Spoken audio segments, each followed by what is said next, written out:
اس وقت تعلیمی درجہ بندی کے اعتبار سے فن لینڈ پہلے نمبر پر ہے، جبکہ سپر پاور امریکہ 20ویں نمبر پر ہے۔ 2023 تک فن لینڈ دنیا کا واحد ملک ہوگا جہاں مضمون سبجیکٹ نام کی کوئی چیز اسکولوں میں نہیں پائی جاتی۔ فن لینڈ کا کوئی بھی اسکول زیادہ سے زیادہ 195 بچوں پر مشتمل ہوتا ہے، جبکہ 19 بچوں پر ایک ٹیچر۔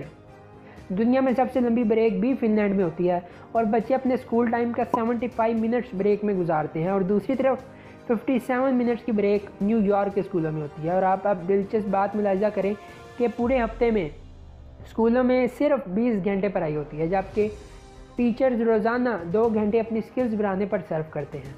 اور 7 سال سے پہلے بچوں کے لیے پورے ملک میں کوئی اسکول نہیں ہے، اور 15 سال سے پہلے کسی بھی قسم کا کوئی باقاعدہ امتحان بھی نہیں ہے۔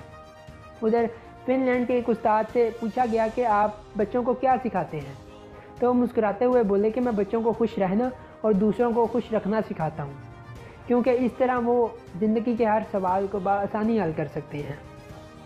تیسری جماعت تک بچوں کو ایک ہی مضمون سکھایا جاتا ہے، اور وہ ہے اخلاقیات اور آداب۔ جاپان میں معاشرتی علوم پڑھائی نہیں جاتی، کیونکہ یہ سکھانے کی چیز ہے، پڑھانے کی نہیں ہے، اور وہ اپنی نسلوں کو بہت خوبی کے ساتھ معاشرت سکھا بھی رہے ہیں۔ جاپان کے اسکولوں میں صفائی ستھرائی کے لیے بچے اور اساتذہ خود ہی اہتمام کرتے ہیں۔ صبح 8 بجے اسکول آنے کے بعد سے 10 بجے تک پورا اسکول بچوں اور اساتذہ سمیت صفائی میں مشغول رہتا ہے۔ اور دوسری طرف اب آپ ہمارا تعلیمی نظام ملاحظہ کریں، جو صرف نقل اور چھپائی پر مشتمل ہے۔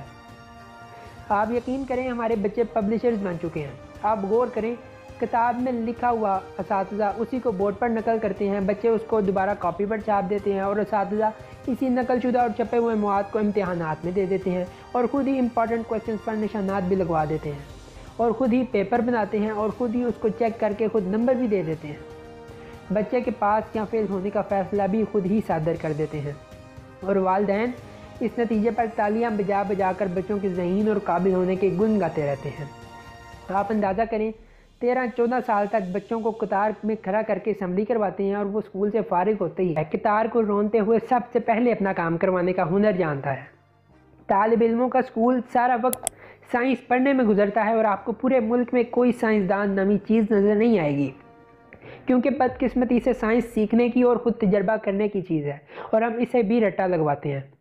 آپ حیران ہوں گے کہ میٹرک کلاس کا پہلا امتحان 1858 میں ہوا، اور برطانوی حکومت نے یہ طے کیا کہ برِ صغیر کے لوگ ہماری عقل سے آدھے ہوتے ہیں، اس لیے ہمارے پاسنگ مارکس 65 ہیں، تو برِ صغیر والوں کے لیے 32.5 ہونے چاہیے۔